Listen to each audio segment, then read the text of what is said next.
Dua beradik dihadapkan ke Mahkamah Magistrate Johor Bahru pada 4 Februari atas tuduhan membunuh seorang lelaki tahun lalu. R. Arasan, 32 tahun yang hadir bertongkat dan abangnya R. Yutas, 36 tahun mengangguk faham pertuduhan dihadapi mereka, namun tiada pengakuan direkodkan di hadapan Magistrate Nabila Nizam.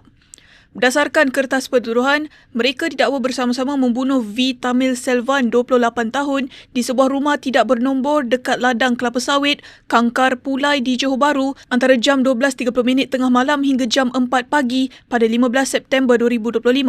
Susulan itu mereka didakwa mengikut Seksyen 302 Kanun Kesiksaan, dibaca bersama Seksyen 34 Kanun Kesiksaan yang sabit kesalahan boleh dihukum gantung sampai mati atau penjara antara 30 hingga 40 tahun serta jika tidak dihukum mati, mereka perlu disebat sehingga 12 kali.